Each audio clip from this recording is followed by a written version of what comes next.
নমস্কার, আমি আচার্য সোমনাথ শাস্ত্রী। সামনেই নতুন বছর 1432। তো নতুন বছরে সবাইকে শুভেচ্ছা। নতুন বছর আপনাদের খুব ভালো কাটুক। তো সামনেই যে নতুন বছর আমাদের সবার আগ্রহ যে নতুন বছর আমাদের কেমন যাবে, কারণ বিভিন্ন দিক থেকে বিভিন্ন রকম আমাদের একটা প্রবলেম চলছিল। তো সেই জায়গা থেকে নতুন বছর যে আসছে, এই নতুন বছর আমাদের কেমন যাবে সেটা আমাদের সবার কিন্তু একটা আগ্রহ আছে। এবার এখন আমি যে ভিডিওটা নিয়ে আলোচনা করবো সেটা হচ্ছে কুম্ভ রাশির জাতক জাতিকাদের ক্ষেত্রে নতুন বছর কেমন যেতে চলেছে, এটা নিয়ে আমি বিস্তারিত আলোচনা করব। এখন অবধি যারা আমার চ্যানেলকে সাবস্ক্রাইব করেছেন সবাইকে ধন্যবাদ। যারা করেনি প্লিজ আপনারা আমার চ্যানেলটি সাবস্ক্রাইব করে নেবেন। অবশ্যই ভিডিওটি ভালো লাগলে লাইক এবং শেয়ার করে দেবেন। এবার আমরা বিস্তারিত আলোচনা করব। ফার্স্ট হচ্ছে আমরা কুম্ভ রাশির জাতক জাতিকাদের ক্ষেত্রে কিন্তু শনির 7.5 চলছে। এবং এই যে শনির 7.5 এতদিন ছিল আপনার রাশির ওপরে শনি ছিল, এখন শনি কোথায় গেছে? শনি গেছে আপনার বাক্যস্থানে গেছে, মানে আপনার 7.5 কিন্তু থার্ড স্টেজ চলছে এখন। তো সেই জায়গা থেকে আপনাদের বাক্যস্থানে শনি গেছে। এখন আপনাদের যে কথাবার্তাগুলো হবে না, কথাবার্তাগুলো একটু ক্যাটক্যাটে হবে, মানে পোলাইট ভাবটা কম হবে, কিন্তু অপ্রিয় স্পষ্টবাদী।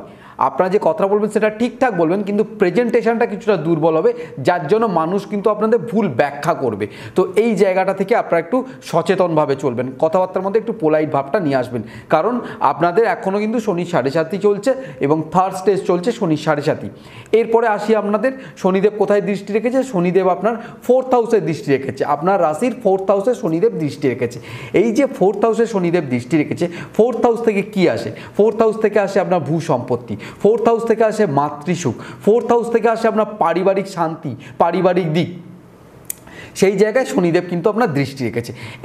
এই যে জায়গা, ভূমি সংক্রান্ত কোনো সমস্যার মধ্যে আপনাদের জড়িয়ে যাওয়ার সম্ভাবনা আছে এই নতুন বছরে। তো মায়ের সাথে কোনো মনোমালিন্য হওয়ার সম্ভাবনা আছে, পারিবারিক দিক থেকে কিন্তু কিছু সমস্যা হতে পারে।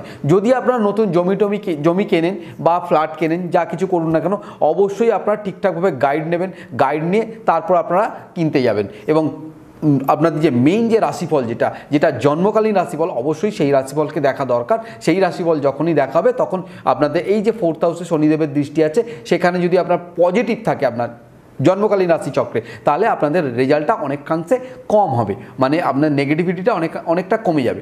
এরপরে আমি যেটা আসবো, আপনাদের মেইন প্ল্যান, আপনাদের হচ্ছে মেইন যে আমাদের প্ল্যানেট সেটা হচ্ছে জুপিটার আপনার কোথায় বসে আছে?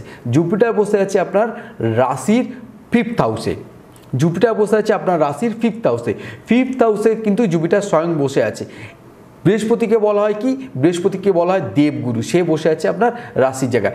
যারা নতুন বিয়ে করেছেন, তারা ইস্যুর জায়গায় যারা চিন্তাভাবনা করছেন নতুন ইস্যু নেবেন, নতুন বছর কিন্তু আপনাদের জন্য যথেষ্ট ভালো ইস্যুর জায়গা। হ্যাঁ, জন্মকালীন রাশিচক্র যদি আপনাদের পজিটিভ থাকে, তাহলে নতুন বছরে আপনাদের যে ইস্যুর যে জায়গাটা, এটা কিন্তু খুব স্ট্রং, কারণ বৃহস্পতি স্বয়ং সন্তান কারক গ্রহ বৃহস্পতিকে বলা হয়। সে বসে আছে সন্তানের জায়গায়, কারণ 5ম স্থান থেকে আসে সন্তান, সেখানে বসে আছে বৃহস্পতি। সেই জায়গা থেকে কিন্তু আপনাদের সন্তানের যে জায়গাটা, সেটা যথেষ্ট ভালো হওয়ার একটা সম্ভাবনা আমি দেখতে পাচ্ছি। অবশ্যই জন্মকালীন রাশিচক্রটা দেখা প্রয়োজন।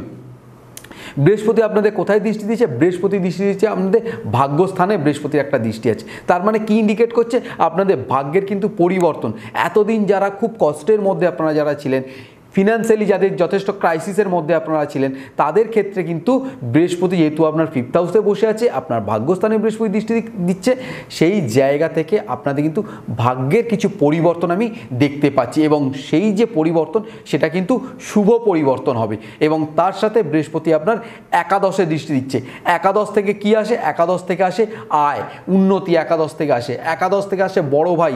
যাদের এতদিন বড় ভাইয়ের সাথে বিভিন্ন রকম দিক থেকে ডিস্টার্ব চলছিল, বা কোনো ঝগড়া অশান্তি চলছিল, সেই বা মনোমালিন্য চলছিল, সেগুলো কিন্তু মিটে যাওয়ার সম্ভাবনা প্রবল। এবং যেহেতু বৃহস্পতি আপনার দৃষ্টি দিয়েছে কোথায়? বৃহস্পতি আপনার দৃষ্টি দিয়েছে একাদশে, বৃহস্পতি দৃষ্টি দিয়েছে। সেই জায়গা থেকে আপনাদের আয়ের জায়গাটা কিন্তু স্ট্রং হবে নতুন বছরে। এবং তার সাথে আপনার রাশির, এবারে আসি আপনার রাশি কুম্ভ রাশিতে কিন্তু নতুন বছরে রাহু রাশিতে যুক্ত হয়েছে। একটু জেদি ভাব আপনাদের বেড়ে যাবে, একটু জেদি গোয়ার ভাব বেড়ে যাবে। নিজেরা যেটা ভালো বুঝবেন সেটা ঠিক। এইরকম একটা কিন্তু সম্ভাবনা তৈরি হবে।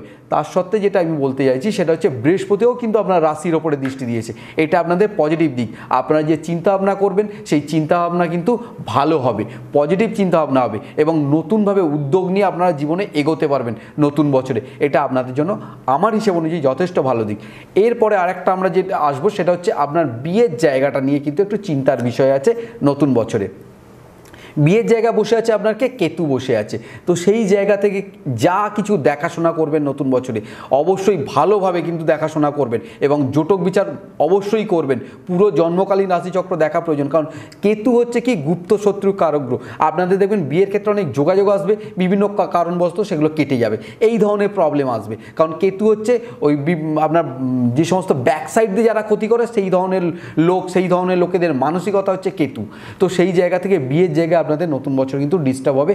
অবশ্যই আপনারা যদি বিয়ে করতে যান তখন আপনারা অবশ্যই জোটক বিচার করাবেন এবং জন্মকালীন রাশিচক্র অবশ্যই দেখাবেন, দেখিয়ে আপনারা এই জায়গাটা করতে যাবেন। আদারওয়াইজ ওভারঅল যদি বিচার করা হয়, ওভারঅল বিচার করা হলে অবশ্যই আপনাদের নতুন বছর বৃহস্পতি যথেষ্ট সাপোর্ট দেবে। ভাগ্যস্থানে দৃষ্টি দিয়েছে, একাদশে দৃষ্টি দিয়েছে, পঞ্চমে বসে আছে, খুব ভালো একটা দিক। নতুন বছর আপনাদের খুব ভালো কাটুক এবং ভিডিওটি ভালো লাগলে অবশ্যই লাইক এবং শেয়ার করে দেবেন, চ্যানেলটি সাবস্ক্রাইব করবেন। কোনো অসুবিধা হলে নিচে আমার নাম্বার আছে, সেখানে ফোন করবেন, আমি অবশ্যই রিসিভ করব এবং আমার দিক থেকে যতটুকু ক্ষমতা আমি চেষ্টা করব আপনাদের যতটা ভালো রাখা যায়। সবাই ভালো থাকুন, সুস্থ থাকুন, নমস্কার।